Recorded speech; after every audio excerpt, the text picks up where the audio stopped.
Have you ever found yourself in a situation where you just felt utterly, completely stuck? Oh, definitely. Like you're in this giant, inescapable rut, and no matter what you try, life just keeps, I don't know, throwing challenges at you. Yeah, that feeling of being overwhelmed. Maybe you've gone through a rough patch, Yeah. where it felt like your luck had just run out, and you're left wondering, Why me? Why is this happening?" It's a really common human feeling, that sense of being trapped. Absolutely. And usually when we face these moments, our minds just search for reasons, right? hmm Bad fate, misfortune, plain bad luck. External explanations, yeah. But what if the way reality works, and even who we think we are, is fundamentally different from what we assume? That's exactly what we're diving into today. We're Yep. taking a really deep, and I mean deep dive into some, well, pretty radical source material. The Immortal Talks series, books 1 and 2 specifically. hmm And this isn't just, another self-help guide or some dry philosophy text. It's more like a journey into the nature of self, reality, suffering. And it offers insights that are so profound, they might genuinely give you some of those aha moments, really challenge what you thought you knew. Right. So our mission here with this deep dive is basically to be your shortcut.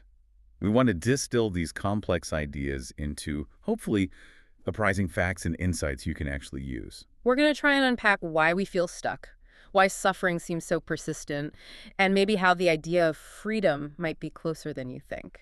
Okay, so to really set the stage, let's start with a scenario from the books. It's pretty heartbreaking, actually.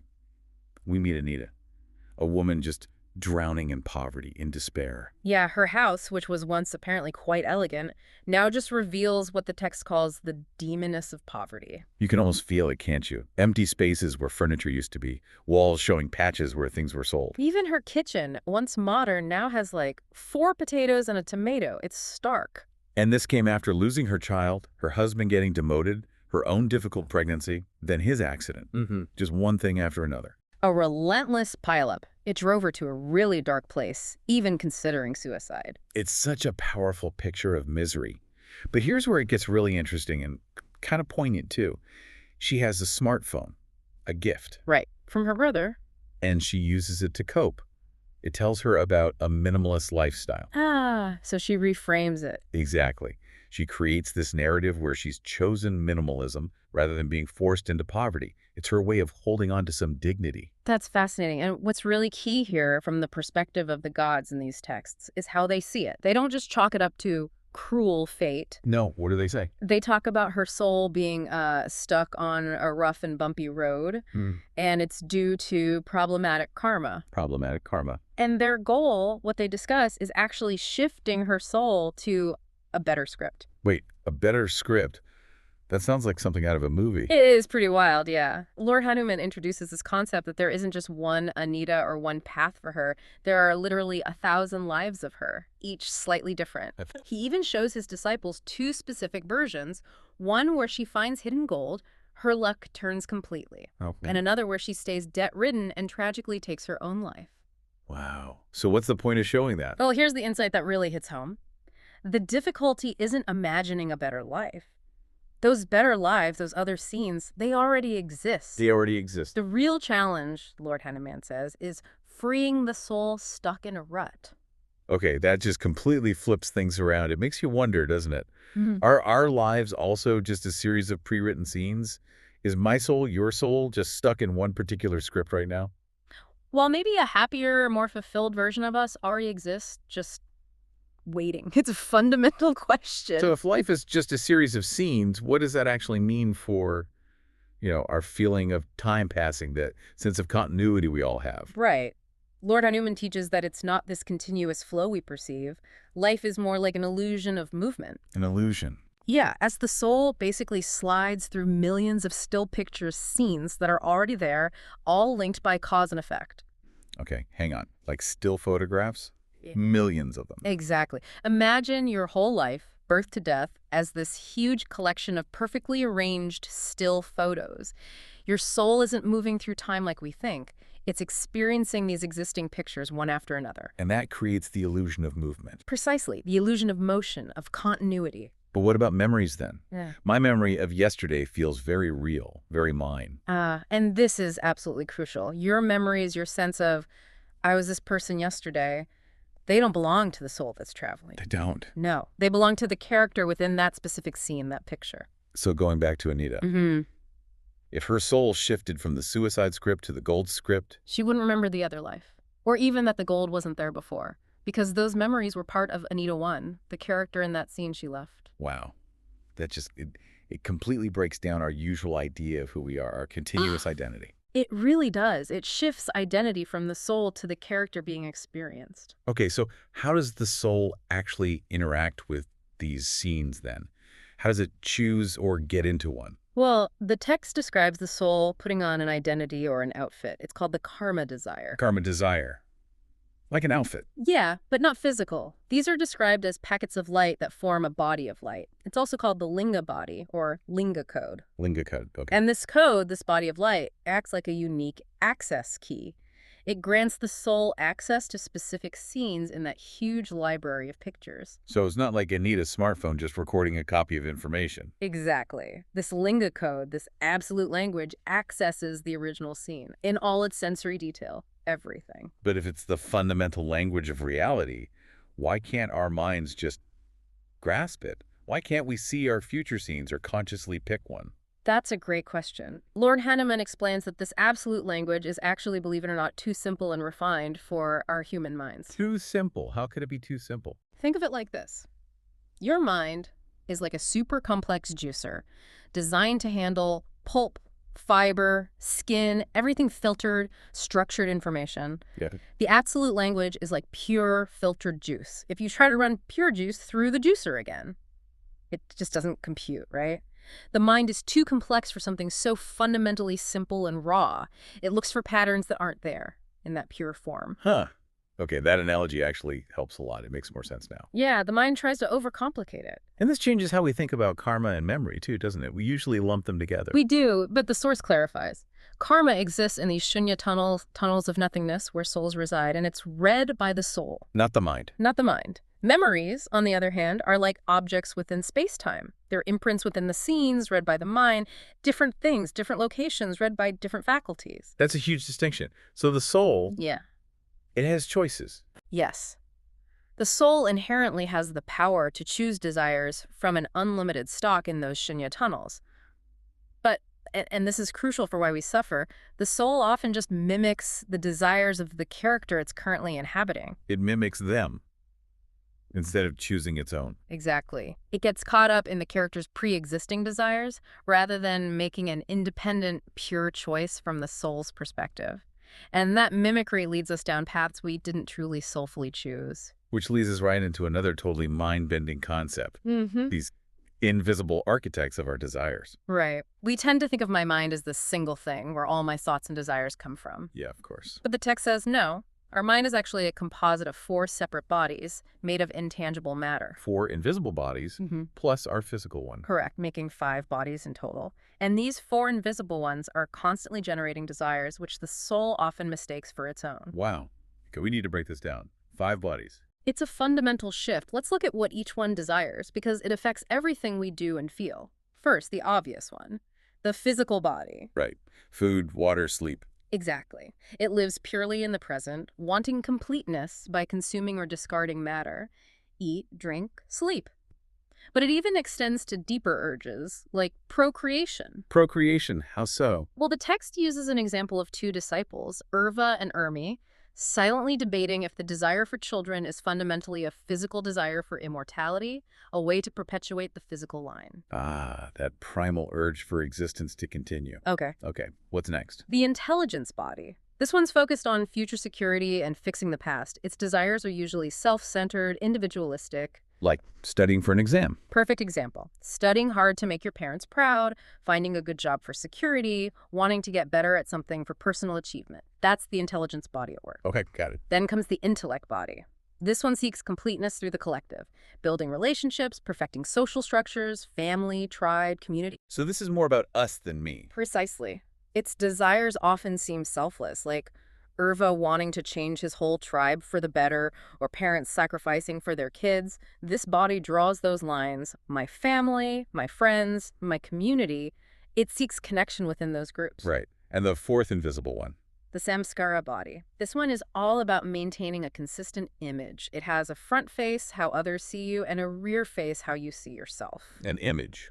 Yes, and its desires are all about protecting and repairing that image. Think about Anita trying to project that image of normalcy despite her poverty. Or Vishma, the example from the text. His rigid vow, his image of loyalty, made him enable terrible things. Exactly. That image became more important than his own morality. It shows how powerful and potentially destructive this body's desires can be. Okay, one more invisible body left. The chitta body. This one is fascinating. It desires chaos, randomness, unpredictability. Chaos, that sounds counterintuitive. It makes what the text calls path-breaking desires. These can be incredibly good, like wanting to be a selfless hero, or profoundly bad, like suicidal thoughts. It often works in the background, giving a crucial push to other desires without us even realizing it. How would you even know what your cheetah wants? The text suggests just letting your mind wander, daydreaming about having superpowers maybe, or fantasizing about just chucking everything and starting over completely fresh. Those kinds of radical, untethered thoughts can give you a fair idea of your cheetah. Huh. Interesting. So these 5 bodies are constantly generating desires inside us. Constantly. And the challenge, Lord Hanuman says, is that their enclosure is perfect. There's no loophole. If you resist a desire from one body... You're probably just supporting a desire from another body without realizing it. Exactly. It's an internal tug of war. So the key isn't fighting the desires. It's something different.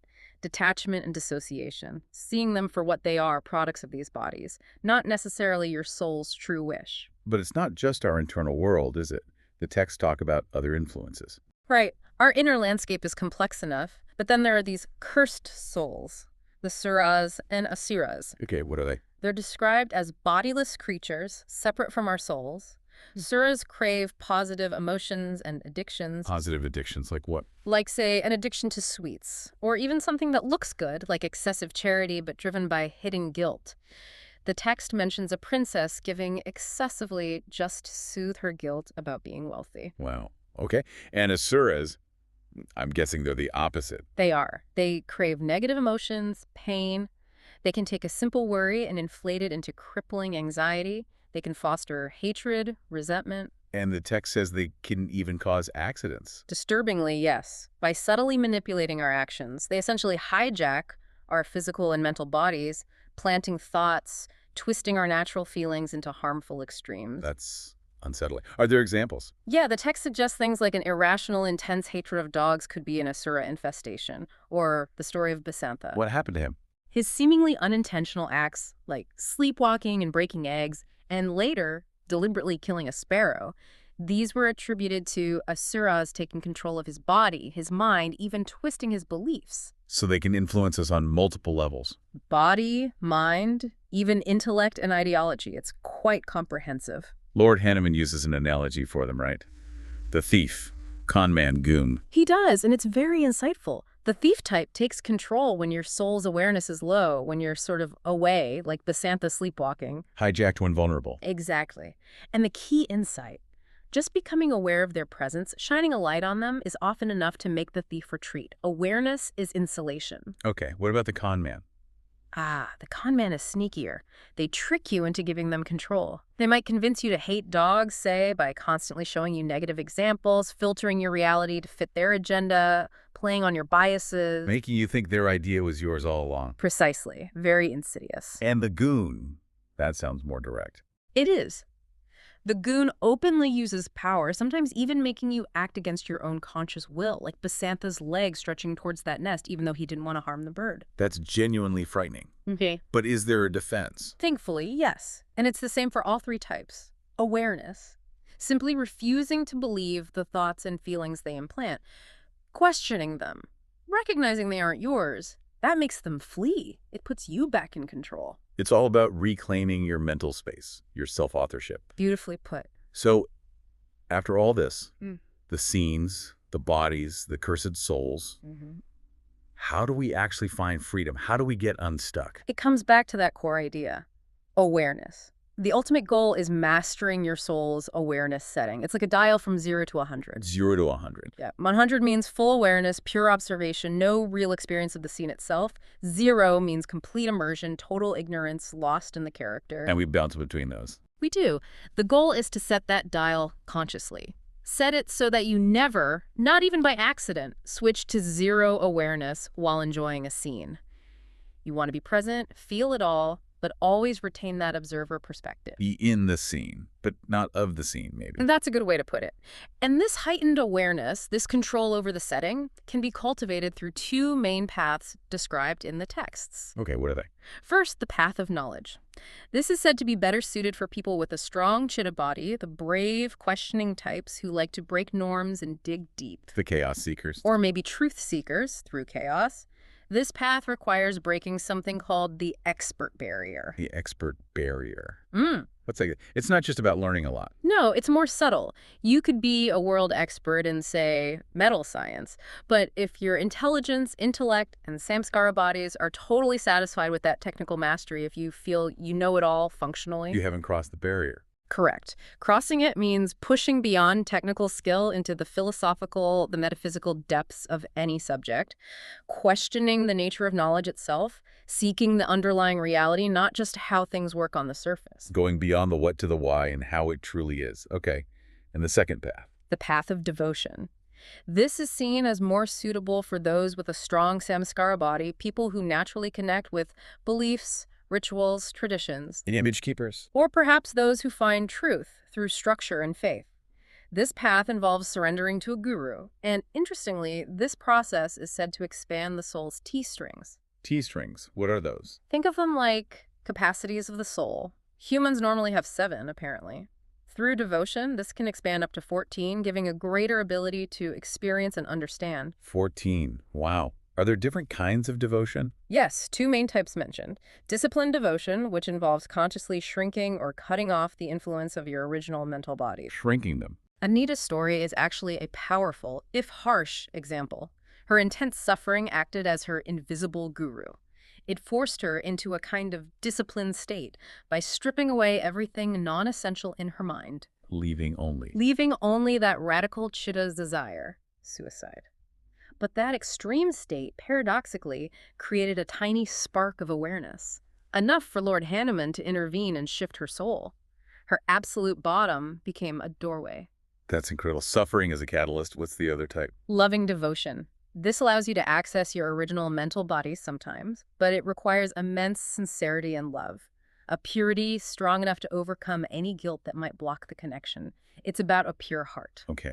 So these paths change the soul, expand it. Does the soul itself change characters often? Apparently, yes. Far more often than we realize. It can happen with or without help from gods, and crucially, it's not recorded in the character's memory. Not recorded. So we wouldn't even know if our soul wasn't the one we started with. Exactly. The text gives Sulochana a story. Her soul got infested by suras and asuras because she held this rigid belief. All poor are saints, all rich are evil. A juvenile belief, Yeah. the text calls it. Yes. Then something terrible happened, shattering that belief. Her soul became utterly disgusted with her character. So what happened? Did it leave? Another soul, Durga, who was an assistant to the gods, actually took over Sulochana's character specifically to heal it. Took over her body and life. Yes, and the healing involved making Durga detach from Sulochana's identity, making her question her own sense of self, the line between dream and reality, a radical kind of soul therapy. Mind-blowing. Any other examples of this fluidity? Chandra's story is very moving. Her soul was advanced 13 T-strings. She spontaneously split her soul in 2 C6 and C7 to save her dying son. He received the C7 soul. She split her soul. Yes, demonstrating the soul's power for independent action, for sacrifice. Her original C6 soul, now in a character named Urmi, suffers seizures. The text suggests it's from a deep desire to reunite with C7, who is now a person named Ravi. The soul remembers the connection, even if the minds don't. Precisely. And this idea of switching bodies gets even more profound when we look at death. How so? Urmi, the woman with seizures, had a near-death experience. Her soul detached and actually inhabited the body of an old, dying man, Ramnarayan. While she was dead. Or near death. And simultaneously, Ramnarayan's soul got to fulfill its final desire for family by experiencing life through Urmi's body for a short time. So souls can swap places, even at the point of death, to fulfill desires. It highlights how transient the bodies are, just outfits, and the soul's ability to experience different destinies, different scenes. Okay, pulling all these threads together. Yeah. It points back to this idea of space-time being an illusion, right? Exactly. Lord Hahnemann keeps saying the universe as a whole is like a ball having no movement within it whatsoever. Movement, time passing, it's an illusion created when the soul slides upon the strings of time. Slides on strings of time. And time itself is what cuts through space. Without time, space is just unlimited potential, a blank, flat screen. Time creates the portions, the characters, the scenes, it gives structure. Which brings us back to the ultimate question. Free will. Do we have any in this model? The texts say yes, but it's specific. The soul has free will to live any scene you want, Any scene. but not to create or alter a scene. The scenes, the scripts, they already exist. Our choice, your choice, is which one to step into, which one to experience fully. Not writing it, but choosing it from the existing library. Wow. Okay. We have covered some seriously complex, truly mind-bending territory today. We really have. From life as pre-existing scenes to our identity being this composite of 5 bodies, understanding where desires come from, even these external influences like cursed souls. It's a lot to take in, but hopefully also empowering, because we also talked about paths to freedom, to awareness. Right. Through knowledge, through devotion, or just understanding the soul's inherent ability to navigate this reality differently. And this isn't just some ancient philosophy lesson. It's potentially a new framework for understanding your own life, your struggles, your desires, why you feel stuck sometimes. It really challenges that core question of who am I and why do things happen to me? Absolutely. So here's something to really think about, to leave you with. Mm-hmm. If our souls can just mimic desires, and if they can hop between these pre-written scenes, what does it actually mean to choose your life? Truly choose it. Mm. What kind of world, what kind of life would you live in if you really truly believe that your deepest, most authentic desires already exist as a scene, accessible, just waiting for your soul to make that independent, pure choice to live it, to step into it? What problematic karma, or stuck script as the texts call it, might you start to shed right now, knowing about this Linga code, these invisible 4 bodies pulling strings, and ultimately the immense power of your own awareness to choose a different scene?